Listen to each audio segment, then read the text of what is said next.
Morning everybody, how are y'all doing today? I'm doing great because, if you can believe it, I have found a way to milk the recent Battlefield Call of Duty conflict even more. I just keep finding COD fanboys who are pissed about Battlefield. I don't know what it is, but these guys are spending more time complaining about Battlefield than they are actually playing Black Ops 6 or getting hyped for BO7, which, then again, I don't think really anybody is getting that hyped for BO7, to be honest. I mean, don't get me wrong, I'm looking forward to it personally. I know I'm gonna have a good time with zombies and whatnot, but it definitely isn't building any major hype for me like Black Ops 6 was last year. And it's funny, I got a comment this morning because I put out a poll asking what gameplay you guys wanted for the background of this video, and two of the options were World at War and Black Ops 6, and I got a comment saying, dude, you make fun of COD fanboys, but you still have COD as an option. And my answer is yes, I can make fun of people being irrational about Call of Duty and still play and enjoy the games myself. I can still criticize Call of Duty and call out all the issues with it while continuing to play it myself. But yeah, today we have another COD fanboy who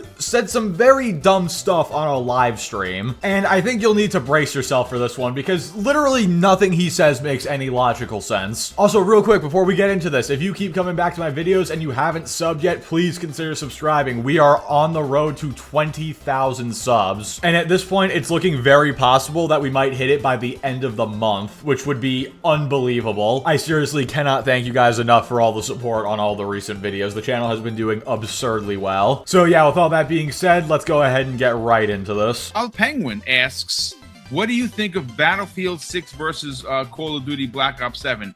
You know, interestingly enough, I thought Battlefield was okay. I thought the combat was okay. I think my biggest gripe was locked weapons, locked classes. I know that there was an open mode. There is going to be an open mode. All those skins look boring AF, man. They all just look like the same generic, like crackerjack. Pull out an outfit. Oh, look, there's another military woman and man. Oh, they look the same. This one has grenades on her chest, and this one has a knife on their foot. Who cares? Whoop-de-doo. So, if that little intro segment didn't tell you exactly where this video was about to go, I don't know what will. This dude's main complaint about Battlefield is that it doesn't have wacky skins like Call of Duty, which, funny enough, the exact opposite problem is what most people have with modern COD, is that the skins are absolutely ridiculous and stupid looking. They don't fit the setting of the game whatsoever, and Call of Duty has largely lost its identity because they are trend chasing Fortnite, and with the loss of identity comes the loss of their player numbers. Also, I just want you to look at the skins that you can get if you pre-order the $100 edition of Battlefield. This, in my opinion, is how to do, like, semi-wacky skins while still keeping it grounded properly. Look at that. It's not super boring like he just described where, oh, it's just the grenades in a different place or something. The weapons actually have a cool design to them. You know, they actually look nice. The tank looks cool. The soldiers have a unique look to them that stands out, but it's nothing over the top and stupid that doesn't fit the setting whatsoever. Also, the fact that he complained about locked weapon classes, like, dude, at this point, just say you don't like Battlefield. You're complaining that the skins are grounded and not too over the top, and that classes have specific weapons they can use, so that the balancing of the game doesn't go completely out of whack. All I'm hearing is a whole bunch of non-issues. Like, if you don't like Battlefield, that's completely fine, but it's not a good look to go on a live stream and say that your complaints with Battlefield are that it's like Battlefield. Look what's on your screen. Do you think that is going to beat this? I don't think so. And you know something? If you just look at how many views for Battlefield 6 versus the reveal for Black Ops 7, I mean, it's not even close. It's like a tenth. Battlefield. I think Battlefield is a good game. I've already paid for it. I'm buying it. I'm going to play it.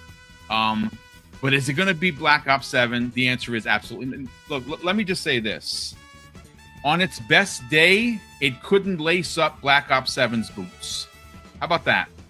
So that's my take on it. Now that is an insane claim to make, especially considering the Battlefield 6 beta already surpassed COD's all-time player peak. And yes, I know, people want to say, oh, well, that's just a free beta, COD's a paid game. Guess what? Those COD numbers include Warzone and Black Ops 6. It's literally 2 games in one of which is free, and Battlefield 6 still crushed it. Also, a lot of people got very confused on this in a previous video I made. Guys, the Call of Duty like stats on Steam no longer include Modern Warfare 2 and 3. Those were taken out of COD HQ and made their own separate games. So COD HQ only accounts for Warzone and Black Ops 6 now. So Battlefield is already beating Call of Duty, and it isn't even out yet. And don't worry, we're gonna bring up sales numbers soon, and I know he mentioned like view counts on videos and stuff. We're gonna talk about that, just trust me, give me a few minutes. A few clips from now, we're gonna see him bring that up again, and it's gonna be in a better way that lets me expand my argument. Let it marinate, guys, don't you worry. This one for me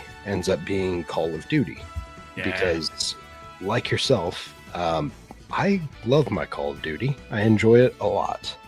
And, you know, I find it funny how many people get upset about the fact that you have the option to buy skins for your characters. I thought we were fighting for options. I thought we were fighting for having the ability to make our own choice in these games.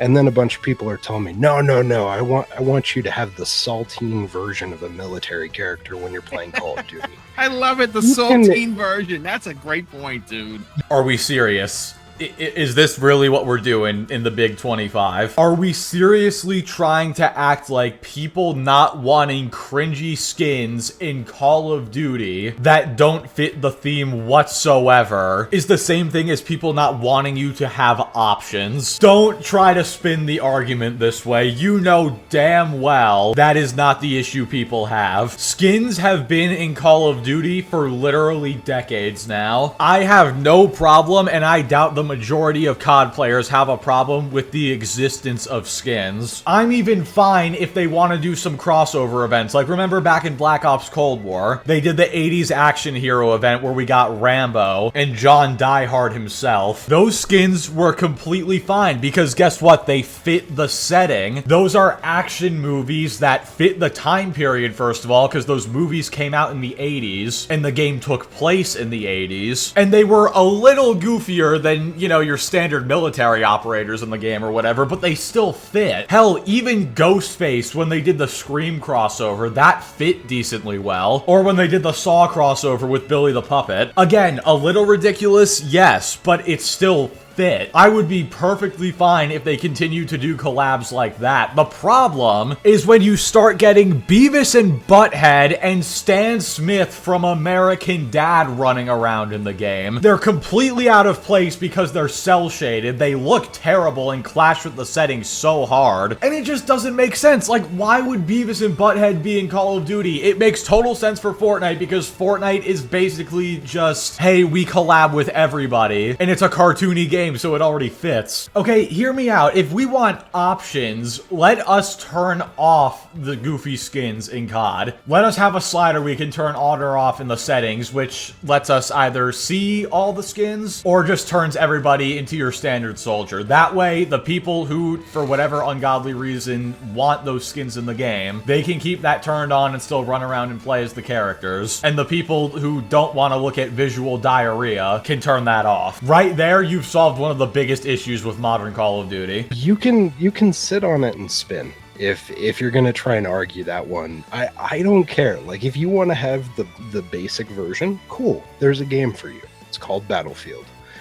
If you want to play a game that actually gives you choice, you could play Call of Duty. It's really just a matter of if you want choice or if you want to be an old man about it and have the very binary male or female military character that has no design or change whatsoever.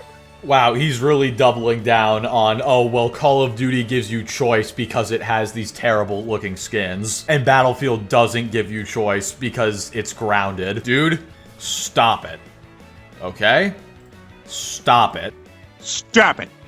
Stop it. Also, this argument is just such BS. Because go back a couple years, Call of Duty was not like this. Especially with Modern Warfare and Cold War. You know, they had their collabs and whatever, but they made sense. The games were still grounded. They still had, like, themes. They still had their own identities. It was really with Vanguard and Onward where the games just kind of lost their identity by the first season. So don't sit here and tell people to just go play Battlefield and ignore the fact that Call of Duty is completely losing its identity. That's not a very good argument, because COD used to be like Battlefield in that regard. And now that people are expressing their disdain for that, you want them to not do it? You want people to stop complaining that this franchise has lost its identity by trend chasing? Like, this isn't the good argument that you think it is. So there are people in this chat that don't like the skins for Call of Duty, and I understand, right? Some of them are ridiculous. Like, you know, you're running around with Beavis and Butthead. You're running around with someone that dresses as a unicorn. There's a smoked out lizard, right? I mean, right? So I get it, but it's a game. It's supposed to be fun.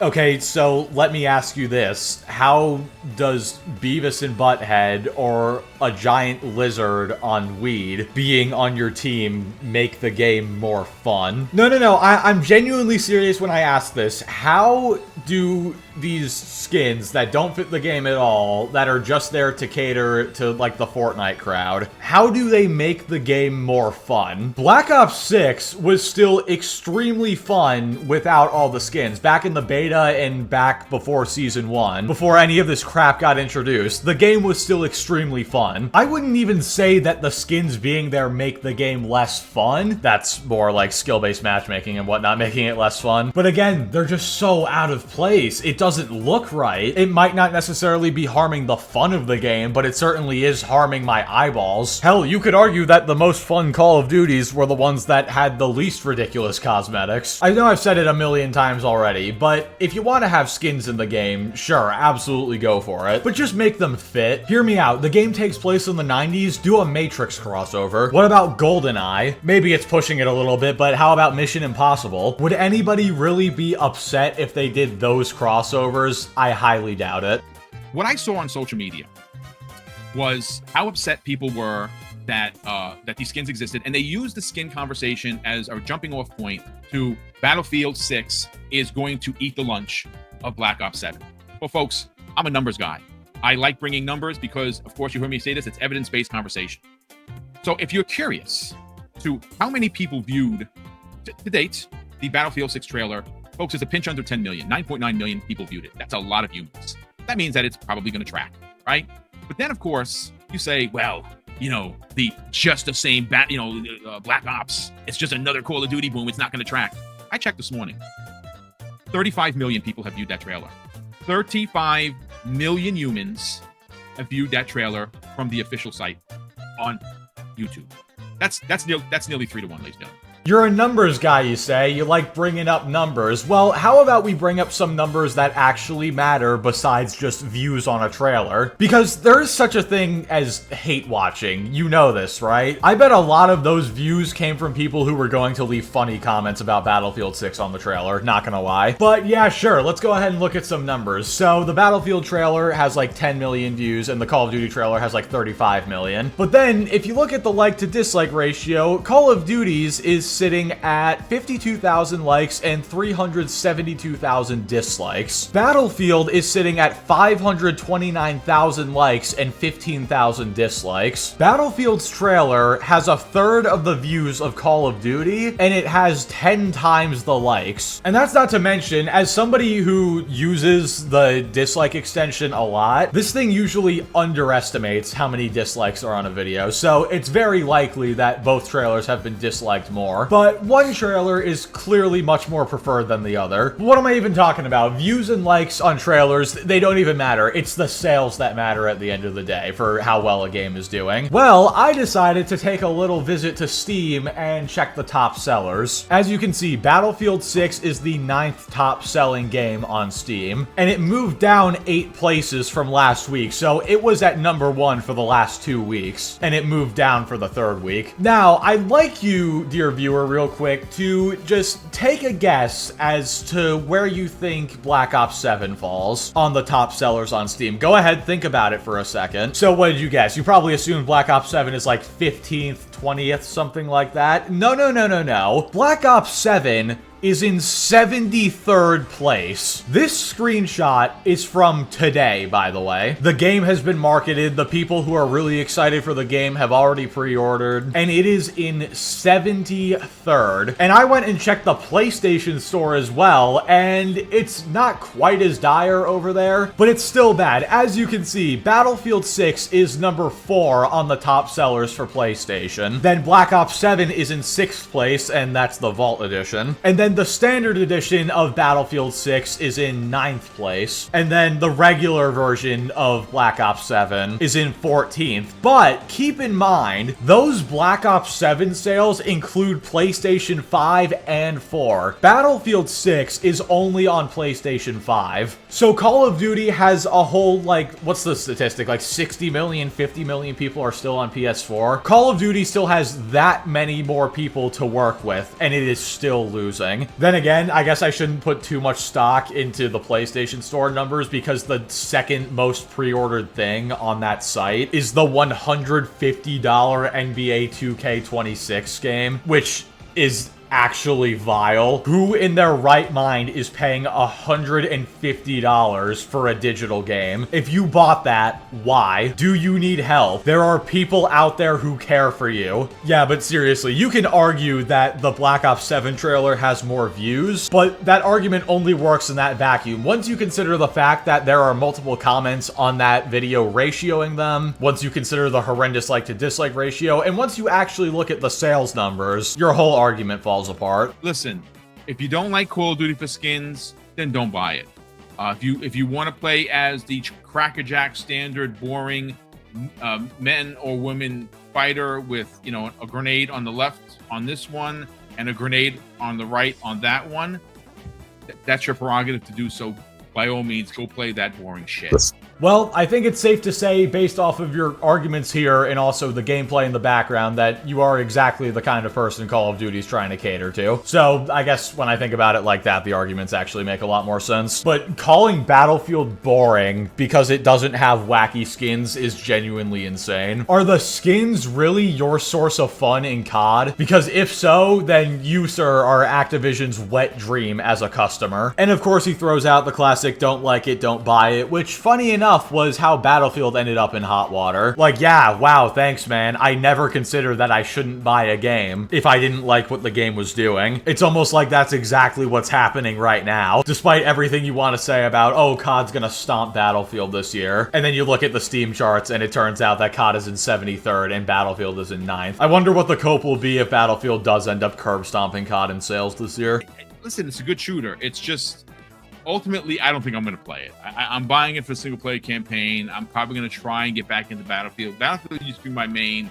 Wait, hold on. So Battlefield used to be your main, even though it has always been grounded and never had the crazy skins or anything. But I thought that was boring. Oh my god, guys, it's the COD brain rot. He actually used to like Battlefield, but now he can't enjoy a shooter if there aren't wacky skins everywhere. Not to mention, he just said he's buying Battlefield for the campaign. You know what? I feel bad for even talking about this guy. He clearly needs help. Nah, but seriously, kids, this is why you don't let your brain get rotted away by a single game, because it does this to you. You make completely incoherent, nonsensical arguments that just make you look like a corporate shill and don't do you any good. So please don't do that. But yeah, anyway, guys, with all that being said, that is all I've got for this video. And again, I just really quickly want to thank you all for the unbelievable support on the channel recently. I don't know why I'm doing so well, but screw it, I'll take it. And like I said, this video is the perfect time to claim your here before 20k pass. I have no idea what I'm gonna do to celebrate 20k, but it'll be something big. So yeah, guys, with all that being said, that's gonna do it for this video. Thank you all so much for watching. Be sure to like the video if you liked it, dislike it if you didn't like it, subscribe if you want to see more. Join us every Friday night at 9 p.m. Eastern on the gaming channel for gaming streams. Also, if you want to join the Discord, become a member. It's only $1. You can cancel it right after you join. I will not be mad. Also, you get access to a bunch of emotes, so there you go. And I will catch you all next time.